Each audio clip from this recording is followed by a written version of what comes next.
But Rafe Harlemaker is here. Rafe, very good morning to you. Very good morning. I suppose we should start with Andrew and the state of the royal family, really, shouldn't we? Because you're a bit of a constitutional expert. Does this damage them, do you think, as a sort of an ongoing concern?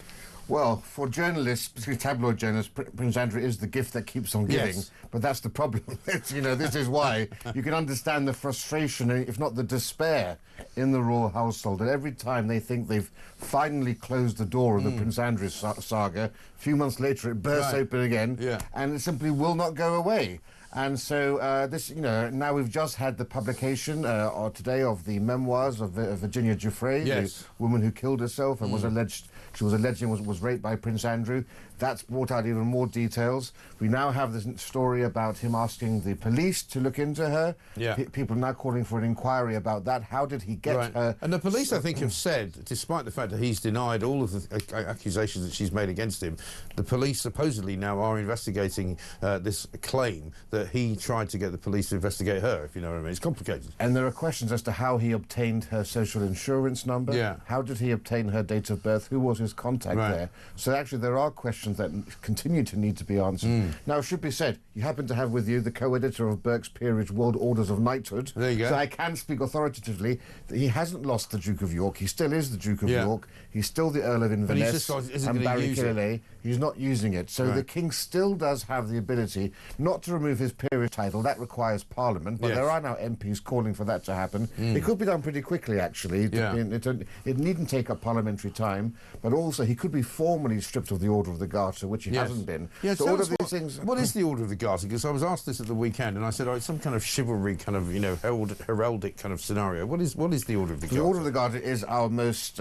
senior order of chivalry. It dates back to the 1300s on King Edward III, and essentially it is an honour given in the personal gift of the sovereign, along with the Royal Victorian Order, of which Prince Andrew is a Knight Grand Cross. It's nothing to do with that thing strippers wear that you put money in. Well, they do wear it. About that. I don't know how I know that. Well, the motto of the Order of the Garter is "Honi soit qui mal y pense," evil be on him who evil thinks, because at an event in the 1300s, the garter of the Countess of Salisbury fell off and everyone laughed, and so the King picked it up and said, "I will make this my premier order of chivalry." I love these stories. Brilliant. So technically speaking, if you were to come across Prince Andrew at any point, he still calls himself Prince Andrew. That's still all right, but he won't be known as the Duke of York. Things he doesn't really ever go anywhere. He just drives around Windsor Great Park in his Land Rover, doesn't he? Exactly. The days of Air Miles Andy have long gone. He's now putting Andy on his own green. I mean, the King could actually remove the title of Prince from him as well, and the King can do that himself through his patents. He doesn't need to go through Parliament. So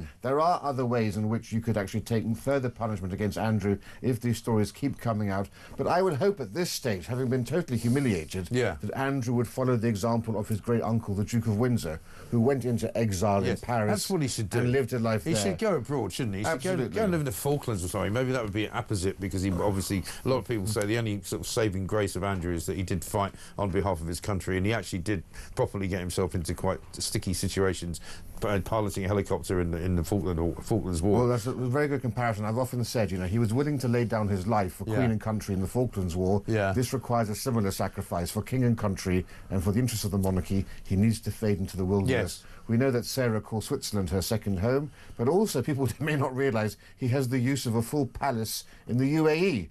The royal family of the United Arab Emirates have said there's a palace available for him where he should whenever go. he wants it. So Let him go there. The snow-capped mountains of the Alps or the deserts of the UAE. I think that's a good spot for him. Let's remind ourselves of what he said in 2019 about his relationship with Jeffrey Epstein. I want day forward.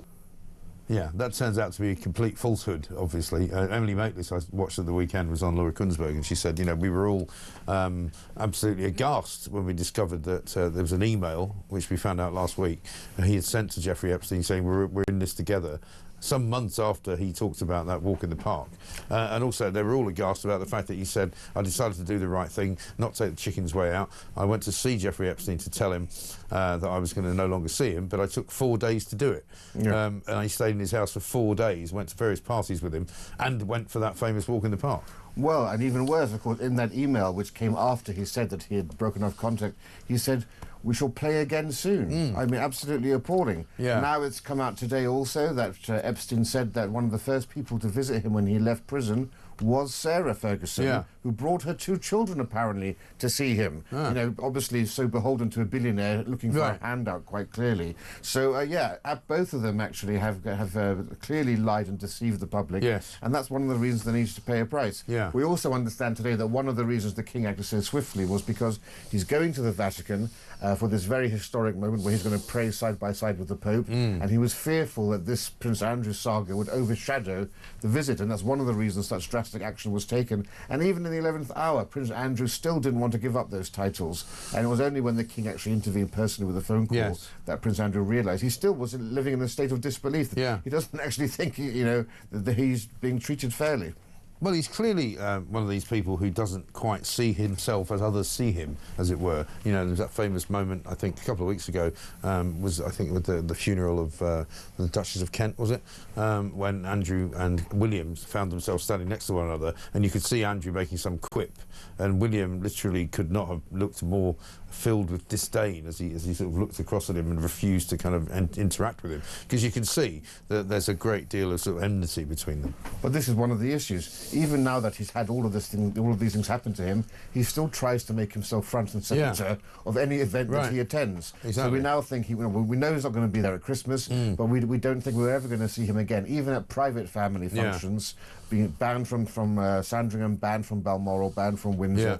Banned from Buckingham Palace to avoid scenes just like you're talking about. Now, look, it's absolutely true. Prince Andrew is innocent in the court of law because he's never been tried. So you're innocent until proven guilty. He hasn't been found guilty in a court of law. But when you're in the royal family, that doesn't matter because you've been found guilty in the court of public opinion. Yes. And that's what counts. It may be unfair in his eyes, but the monarchy comes first. Indeed, and I suppose the next time we might see him in any kind of, you know, semi-official capacity, and you don't want to say this really out loud, but it will be the next time a big event happens, like, for example, I don't know, the funeral of his father, where they probably couldn't keep him away. But until then, that's about it, really, isn't it? That's right, and there is talk about that Prince William, when he becomes king, may ban his uncle from the coronation. Yeah.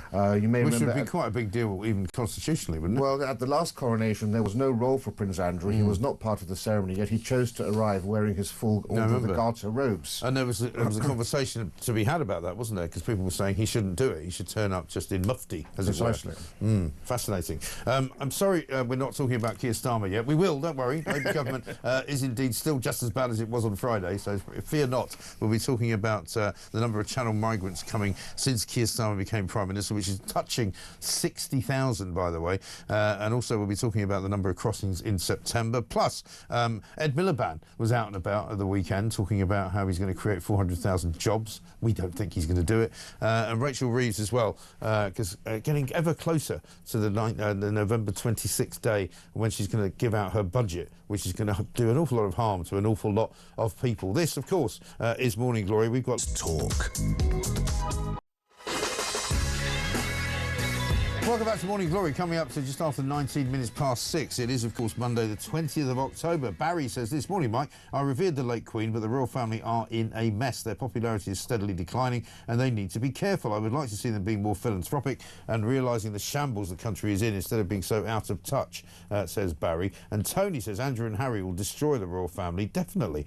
And I think there's a good point that Barry makes there, Rafe. It's all about, in a way, isn't it, the sort of image of the royal family, and most people look upon King Charles as relatively benevolent. He's not a particularly difficult guy to like, but he is a bit woke, as is William.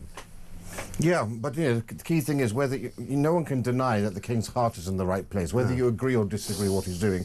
We could have had a playboy prince living in or playing in Monaco at the casinos for all of the time. We could have had someone like Prince Andrew as our king. And I think whatever you think about his decisions on the environment or whatever else, this was a man who was ahead of his time on so many issues, very concerned about the homeless and about all sorts of issues to do with the countryside and so forth. But, you know, also you've got to remember, the monarchy is bigger than any one individual. The monarchy has been around for 1,000 years. We don't pick and choose our sovereigns. And so, you know, over the decades, you'll have people that you prefer and others that you don't. The institution is much bigger than any person. And I think we have the world's oldest and most stable democracy, in part because of the monarchy. Indeed. Now, on Thursday's programme, at this time, it was suggested that Bridget Phillipson's mother was implicated in some kind of embezzlement scheme of a local charity. We can categorically say this is not true, and we're happy to set the record straight. Let's look at the front page of the Daily Express. Mayor accused over grooming gangs cover-up in capital, it says here. And apparently we know that Sadiq Khan in the past has been very evasive when he's been asked questions, particularly by Susan Hall, the Conservative leader of the Assembly, about whether or not there are any grooming gangs in London. In fact, she said at one point, isn't it surprising that with all of the grooming gangs and rape gangs up and down the country, in particularly in Labour-controlled, areas, how is it that there aren't any in London? And according to the Express, they think he's been involved in some kind of cover-up.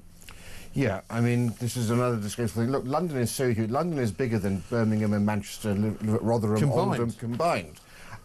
One of the things I thought maybe is that there are not enough, young white girls left in London. That's one of the other issues here. And London's only 37% white British, so you're hard-pressed to find any white young people in parts in Tower Hamlets and the East End of London, for example, areas which are... Now, I see they had a race in Tower Hamlets just the other week, with no women. With no women allowed. It was a race for everybody, a fun race for everybody over 12, as long as you're not a woman.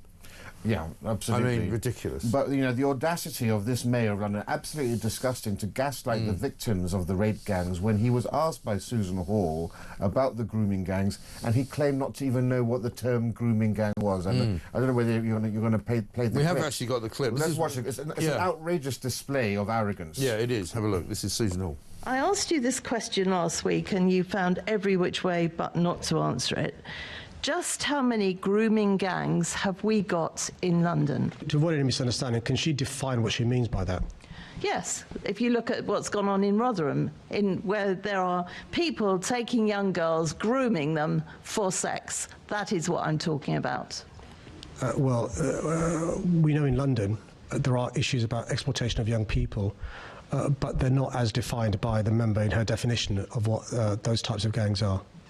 So are you saying we haven't got the same sort of gangs that are in Rotherham, Bradford and lots of other places in the country? Just for a misunderstanding, what does she mean by that? You know full well what I mean by that. It's all over the television. You know exactly what I mean by that.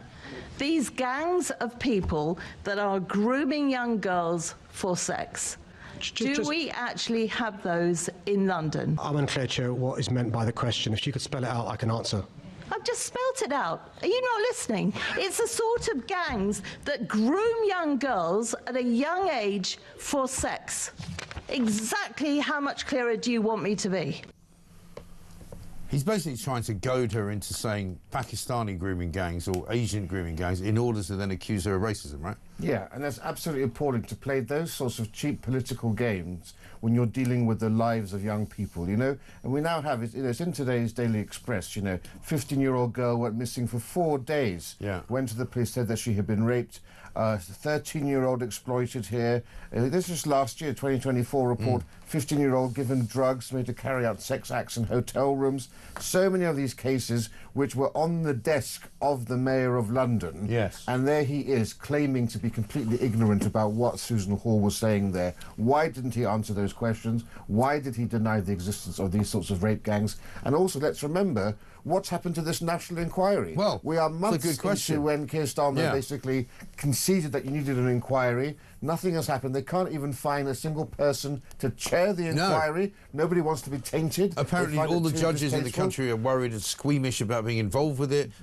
It's ridiculous, isn't it? We don't even know the remit of the inquiry. We haven't even been told what the actual areas they're going to be looking into. One of the reasons is because, and remember, Sadiq Khan's also a member of the Labour Party, is the endemic corruption that goes hand in hand here, where the Labour Party in local councils, perhaps even in London, I don't know about London, but certainly if you look at the north of England, they deliberately turned a blind eye to all this. They said, don't vote for independent Muslim MPs because they can't look after your interests. We are the Labour Party. We will be the government. We will look after you. We'll turn a blind eye. Raja Mir, the great whistleblower, spoke about how gangs of Muslim community leaders with heavies would go door to door, knocking on doors, often with people who couldn't speak the language, and got their postal votes, and made them sign it. And these huge tranches of postal votes went to the Labour Party. That's why I think you're not seeing enough being done on these inquiries, because they don't want people to look underneath those stones and find out the slimy deals. Very clearly they don't want that to happen. But I wonder if there's maybe a slight schism between Starmer and Khan now, because not yesterday, but last week, after Sadiq Khan said he didn't think that the chant from the river to the sea was anti-Semitic. When Keir Starmer was asked about it, he said, actually, no, I do think it's anti-Semitic. And when he was asked again, does that mean you differ from Sadiq Khan? He more or less admitted that, yeah, we do. You know, we have a different view of that. So maybe that's the beginning of something, perhaps, that will develop over the course of the next few weeks and months. Mayor's office, of course, say that the Mayor has always been clear that the safety of Londoners is his top priority, and nowhere is this truer than in safeguarding children. That's his official statement. Well, you saw the video there, I would say. We would, yeah, we might take a view of that at some point down the road. Let's have a look at what's been going on at the weekend, because Ed Miliband was doing the rounds, you'll be pleased to know, on television on Sunday morning. We haven't seen Ed Miliband for a while, and of course he's ratcheting himself up for the soon-to-be multi-billion-pound trip to Brazil for COP30, because the one thing you can be sure about what happens when every COP meeting is held, the one thing they do is they arrange for where the next one's going to be, because they still, despite 30 meetings over the course of the last several decades, they haven't managed to stop climate change, apparently. Here he is on taxation to cut energy bills. What Rachel Fletcher said there was wholesale costs, even if they halve. Here's a really important point. The reason why going to clean energy is the way to get bills down for good is it's so much cheaper to run the let me just make this point, the wholesale costs. But Rachel Fletcher is right. There's a cost to building that network. Now, my job is to make sure the fruits of those lower wholesale costs that she's talking about get through to the customers, and we bear down on the costs of building that network. And I've said to you very clearly in this interview, Victoria, that I know my job, which is to get bills down by 2030. OK. Does it have to come off our energy bills? Could it not come from other elements of taxation? Well, that's always a judgment for the Chancellor. But let's be honest, we know we've got really difficult fiscal circumstances that we inherited. OK. And so, but absolutely, we look at those things. This is in the midst of a whole series of arguments that he had about creating new jobs in green energy, and nobody really believes a word he says. You know, he talks about saying getting our bills down by 2030. When they were in opposition, he said, when we get elected, you'll save £300 on your energy bill. That hasn't happened, has it? No, bills have gone up. Yeah. It's just the absolute opposite. Yeah. He says that he knows what his job is. Well, I think he needs to go back and look at the brief for his job there.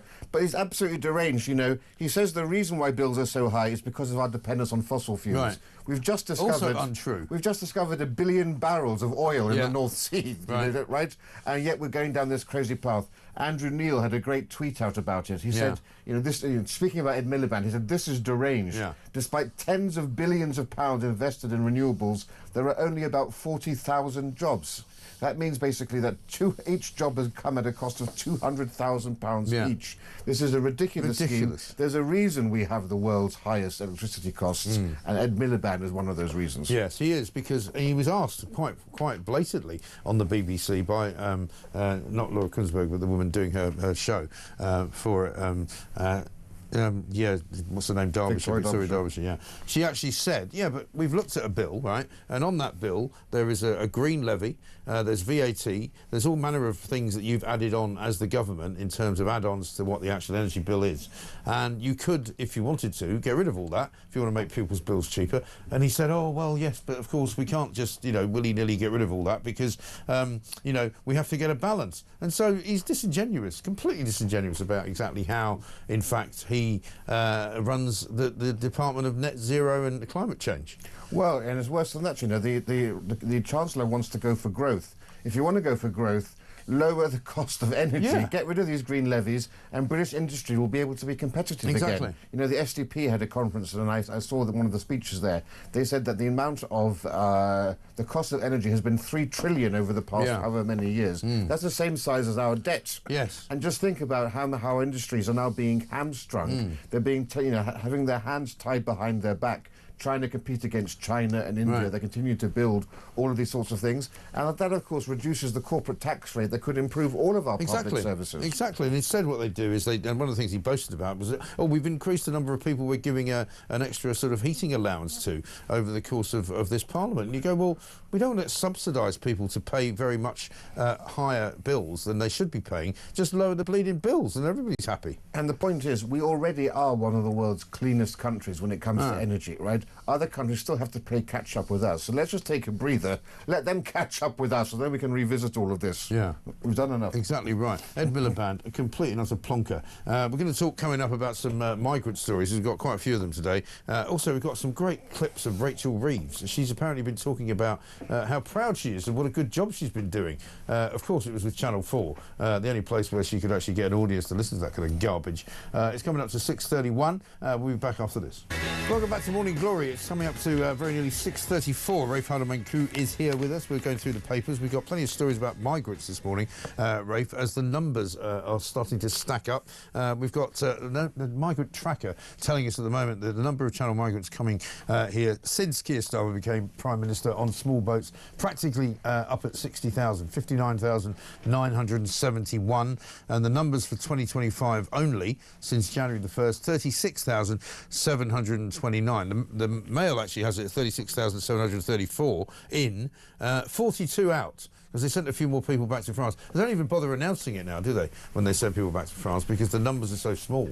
Well, I love that on page 2 of the Telegraph, the headline is record 16 migrants sent back home. Yeah. I mean, meanwhile, you have, 60 people coming over, 125 people coming over in single boats. Yeah. We've had 60,000 people arrive here by small boat over the course of the Labour government, and we've sent back 16 in one group flight, and the total number is 42. I mean, it's a complete nonsense. No one coming across the channel even knows people are being sent back. This is the point. That's the whole reason of a deterrent is for people to know about it and to be scared of it. Exactly. And neither of those two conditions are met. But also, let's not forget that 42 who have gone back to France will have been replaced by another 42 coming the other way, who have actually got permission to stay already, even before they've got here. So it's not actually 42 out at all. It's 0 out in the end.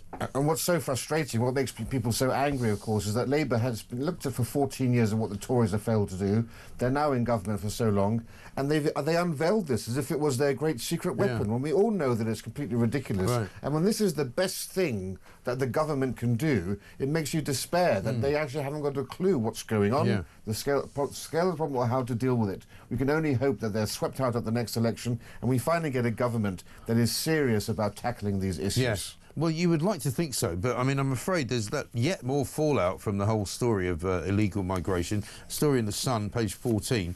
Asylum seekers at a migrant hotel have been jailed for attacks on a policeman and a doctor. Afghan Akmal Sifa, aged 23, ripped off a metal window blind and used it to assault a GP when he refused medication in September. Meanwhile, Sudanese national Khalid Mohammed, aged 22, kicked a police officer in the chest when he was arrested over a drunken disturbance in March. What the hell are these people doing here?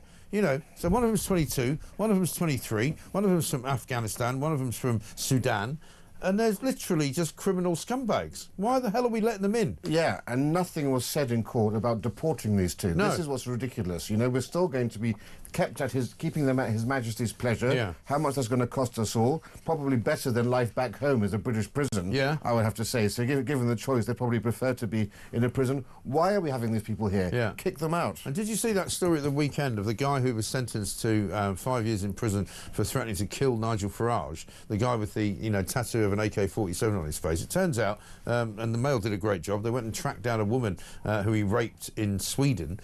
He was done for something like 17 different criminal convictions, including drugs, including larceny, including stealing, beating people up. He raped a woman, he moved in with her, assaulted her 15-year-old daughter. This guy had a litany of crimes behind him, and yet when he arrives at Dover, they all went, "Oh, in you come, mate. Yeah, no problem at all. Don't worry about that tattoo on your face. You can come and have a lovely life here in Britain." And sure enough, he's now in prison at Her Majesty's or His Majesty's expense for the next sort of 2 years. Yeah, and then, just unbelievable. Well, and another point to raise here also is that we have the highest rates of approval ratings for asylum applications under the Home Office. The Home Office is the 5th column in this country. And of course, according to the Human Rights Brigade, the reason for that is that they all deserve to be here because they all qualify. But this is my point: the people who are coming here are people who have failed to get into Sweden, to get into France, to get into Germany. So these people have applied for asylum in Germany or in France or in Sweden. They've been rejected.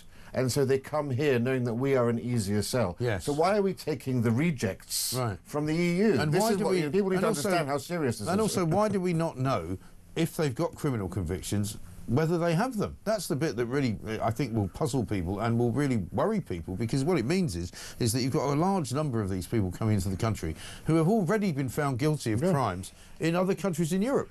As I said many times on this show, we need to have old cruise ships in the channel. Yeah. If we can't turn the boats back, all of these people should be put straight onto the cruise ship. Yeah. When the cruise ship is filled up, they're sailed off to one of the British overseas territory, like the South Georgia process. The message is, you cross the channel, you will never set foot on blighty shores. And if you can't prove, like, if you're going to America, you know, if you can't prove that you're not going to commit crimes, or you're not going to stay over your visa, or you're not going to, you know, hang around and work, if you can't do that, they won't let you in. We still have the same process here. If you can't prove that you haven't got a criminal record, then we're not interested in letting you in. And call me old-fashioned, how's this for a policy? If you arrive here with a machine gun tattooed on your face, you're not going to be allowed in. That might be a bit of a hazard for you. The other one this morning, which is absolutely even more ridiculous than any of the stories we've done about migrants, a male migrant used a female friend's identity to treat A&E patients at an NHS hospital, bizarrely, where Lucy Letby worked. This is a guy from Nigeria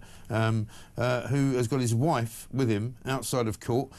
He's called Lucius Njoku, 33 years of age, fraudulently used the name of agency nurse Joyce George to work as a healthcare assistant at the Countess of Chester Hospital. And he had a badge with a female's face on it, and nobody questioned it. You can't make this stuff up. And for people at home or listening on the radio, this chap has a beard. Yeah. He's not some androgynous sort of really isn't, no. LGBT type. He's, you know, he looks like a man. He's going around with a picture of a woman called Joyce. Yeah. And nobody in the NHS thought, well, you're a new person. I haven't seen you before, firstly. Who are you? It took a patient to get suspicious. And it was a patient who actually, after weeks of this person washing and dressing patients, he confronted him and he said, my name is Joyce, but I'm the man. Right. Well, why is the patient noticing this and nobody on the staff? I mean, absolutely incredible stuff, right? And the woman whose identity he would have adopted, if you like, was also from Nigeria. She got a job at the hospital through an agency, but she let him, Njoku, do her shifts using her ID. So there's clearly some jiggery-pokery going on here. She's come into the country. He's also come into the country legally because he came with his wife, who's an NHS worker, and so he came as her dependent, right? So I've told this story before that somebody on Immigration Watch told me. He said he got a call once from an immigration worker down at Heathrow. 3 women came into Heathrow with NHS visas to say, we're coming to work in the NHS. Each one of them had a husband and 5 children. Yeah. So 21 people came in for 3 jobs. And people wonder why our health system is broken. Yeah, no, dependence is actually the biggest issue we've had. I mean, the government has cut back a lot on dependence, but look, the thing but not on job visas. Not on job visas. Only on student well, visas. you get Nigerian poets. There's a big demand for Nigerian poets in this country. I like a Nigerian poet. We have a huge shortage of those too. Yeah. But you know, this other person has fled the country. The person who gave the false ID. But again, it's still not known whether he will be deported. Why is it not known? And he hasn't been jailed, by the way. No, he's not a suspended sentence he gets. I'm sorry, you know, this is where we're wrong. If you're convicted, you should be kicked out of the country. The whole thing is a complete farrago of nonsense, isn't it? It's completely mad. Let's talk about Rachel Reeves, just to lighten the mood, because she's been talking to Channel 4 about how apparently people underestimate her. Check this out. I've always felt I've got something to prove, and that's... Have you proved it? Well, I'm still doing that. I've always felt that people have underestimated me. They did when I was at school. They did when I played in those chess tournaments as a girl, particularly a girl that went to the local state school. I don't want everyone to be the same. I don't want everyone to be like me, and I'm sure most people wouldn't want to be anything like me. But everyone should have opportunities, and everybody should have that chance to do what they want and to fulfil their dreams and ambitions. And I'm going to keep going and keep fighting and prove to people that a woman from an ordinary background and a woman can do this job and can do it really, really well. Yeah. How's that going, do you think? Right. Well, she's correct. We all have underestimated her. Yeah. Underestimated her incompetence and her ability to destroy the economy. We had no idea. No. So we apologise for underestimating I love the fact that she was underestimated in chess tournaments. Like, for example, when she came 26th in the tournament of Lewisham. How much more could you underestimate somebody who comes 26th? I actually think she needs to see a therapist because she seems to be obsessed by these chess tournaments. I don't know what happened. But she's also, I mean, how many people do you know of her age, and I assume she's 40-something, who still talks about school? Well, that's what I mean. I was underestimated at school. This is You're what I mean. 40 odd now, for God's sake, woman. Get a grip. But we're so bored now of these sort of DEI things. She has to mention she went to state school, comprehensive. Yeah. She's a woman. She's a woman. We've moved on beyond all of that, and she still can't get her mind out of this silly truff. Yes, indeed. Well, here she is, because she looks a bit sort of unhappy there. So let's have a look at what she was like in happier times. I've been hearing about you in the news that you like taxes. If you had 3 wishes, what would it be? Oh my goodness. To answer your questions well, to make sure that all children have a good start in life, and for my own children to give me less chat back. I don't think that third one's going to come true. If you could have another job, what would that be? Oh, well, what I'd really like to be is Beyonce, but I don't think I'm ever going to be Beyonce. So before I became an MP, I worked in finance. I worked in banks and financial institutions. So I guess that's what I would go back to doing. But at the moment, I'm doing the job that I want more than any other job. I'm in charge of the country's finances. All right? Yeah, you happy with my answers? I get a high five. Hey, very good. Dear God. I'd like to be Beyonce. Well, I've never seen her so happy before. No. I think she's missed a calling. I think she should be a teacher's assistant. Yeah. I think this is actually Teacher's where assistant. she should. Yeah. Reading nursery rhymes, I think this is actually where she should be. I mean, horrifyingly at the end there, when she says, actually, I'm in charge of the nation's finance, you just go, oh, God, really, are you? You know, November the 26th, she's going to ruin the country completely. She's going to write everybody into sort of, you know, the debtor's court. Finally, here she says she won't be coming back for more tax. This is a once-in-a-parliament budget. I'm not coming back with more borrowing or more taxes. But we don't need to come back for more. We're not going to have to come back and ever do a budget like this again. So never again will I have to do a budget like I did in October. There is no need to come back with another budget like this. We never need to do that again. 5 minutes later. There are tax rises coming down the track. Yeah, but Yeah. There will be more taxes, so that was all complete and utter cobblers, wasn't it? Yeah, the Rachel from Customer Complaints we were told was going to masterly steer us through these economic storms. Yes. And quite clearly it goes to show you just how ill-suited she is for the job. Any, you know, Chancellor should know you don't make such clear promises when you have no idea what's going to come down the pipeline. It is absolutely ridiculous. Incredible. That's Rachel Reeves for you. Coming up, we're going to talk about the police, because you won't believe what you're about to see. A police investigation into a man who is questioned after being arrested because he's wearing a Star of David necklace. Yes, right. Because he's a Jewish man, he was hauled in before the Beak, the Metropolitan Police at the weekend, because in fact they didn't like what he was doing. Because he was wearing a Star of David, he was apparently antagonising a load of scumbag pro-Palestinian supporters. That's coming next. We celebrated. Oh, hold on. We've also received 64 immigrants back in. Genius. Yeah, well, that's the problem, isn't it? You know, they call it 1 in, 1 out. It really isn't. It's a lot worse than that, because it's like literally none out and thousands and thousands, 30-odd thousand in. Ridiculous. Let's get a voice note from Sue on Ed Miliband. Morning, Mike. Sue from Farncombe here. Ed Miliband. I did notice he popped in yet again. Well, what we inherited. How many months have they been in now? Is it 15? I can't remember. It seems like a lifetime. Absolutely disgusting. Absolutely disgusting is right, and all they do is keep going on about how much money they're going to rinse us for. You know, they talk about, you know, putting, you know, investment into green energy. It's not investment, it's our money they're putting into it. It's ridiculous. Rafe, just before we move on to the state of affairs when it comes to the Metropolitan Police, let's talk about that big raid at the weekend. The Louvre shut down yesterday after a load of jewels were stolen, millions of dollars, pounds worth, apparently including Napoleon's priceless gems. Yes, as a royal historian, this is a shocking story because France doesn't have many crown jewels left. Many of them they got rid of after the French Revolution. Right. What few things do remain are in the Apollo Gallery in the Louvre.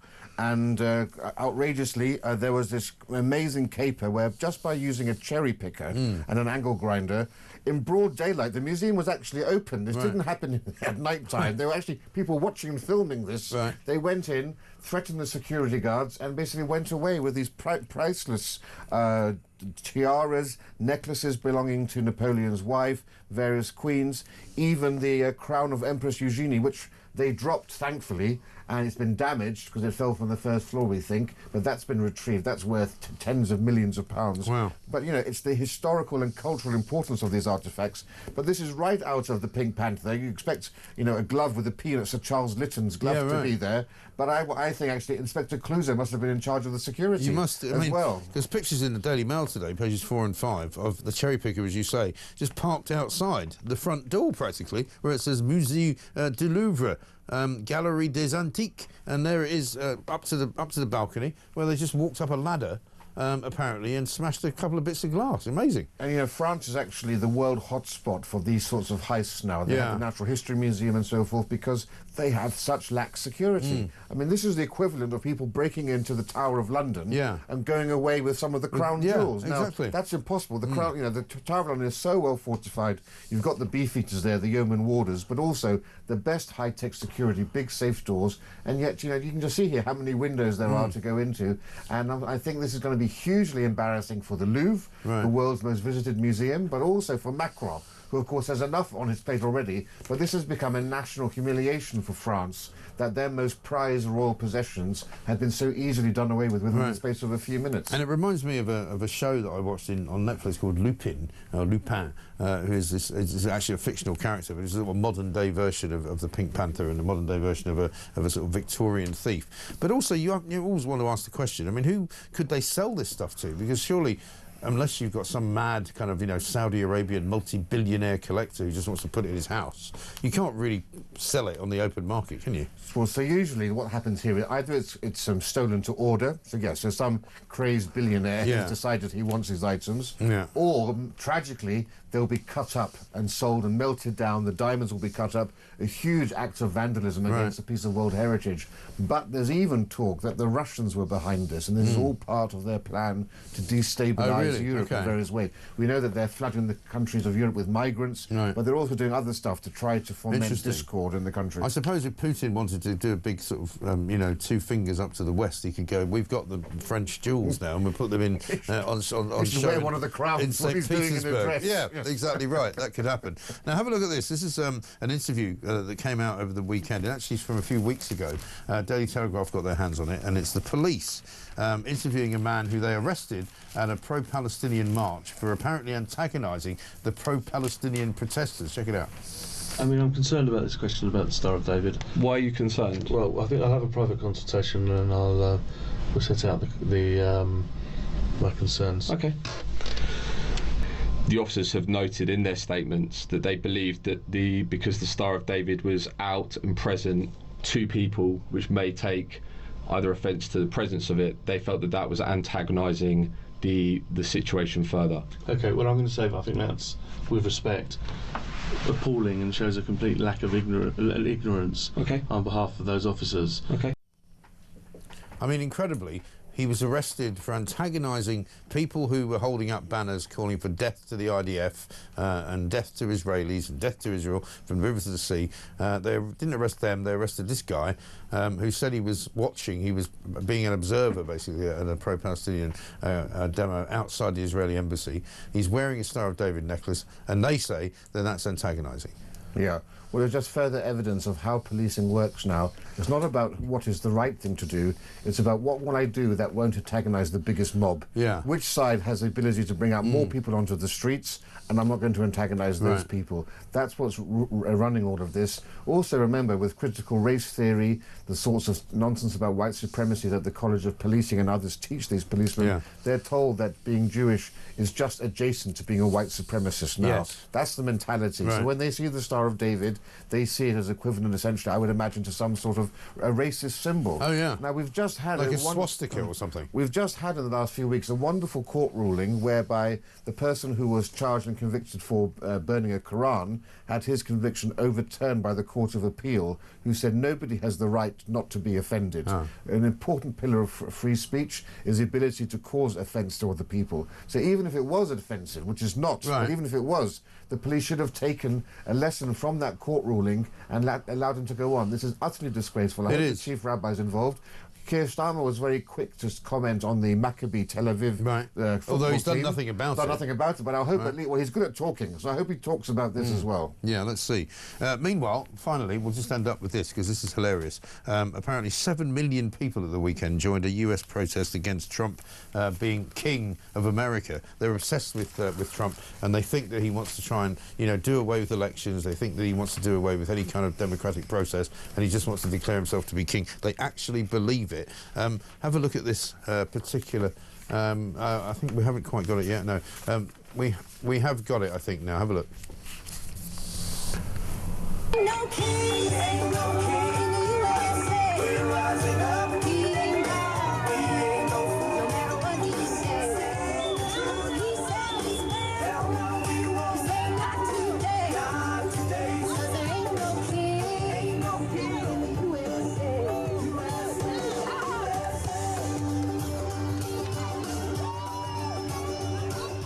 Tragically, they actually practiced that. Right? They actually practiced doing that because they thought it would be good. But it's the usual... Seriously. It's the usual suspects. I think they wake up every morning on their calendar. Yeah. Which protest am I going to today? It is. Is it Trump? Is it Palestine? Yeah, they're all white, of course. Is it trans? Right. They're all white what because, you know, interestingly enough, Hispanics in America actually quite like Donald Trump because they don't want to have any more, you know, scumbags coming in from Central America and South America because they've come there legally. Black people in America quite like Donald Trump because he actually works for the working people of the country. You know, it's these kind of middle-class idiots, white idiots who think, oh, he's going to be king, he's a nightmare, it's danger. As I said, the usual suspects. This is the just of all brigade. It is. And whatever you think about Trump, he did an epic trolling where they put out a video on his account of him with a crown flying a jet fighter with the words King Trump on the jet fighter, which then unleashed sludge onto all of these people. So, unprecedented times we're living through. They really are ridiculous, aren't they? Anyway, listen, Rafe, great to see you. Thank you very much indeed. Rafe Harderman-Koo will be back soon.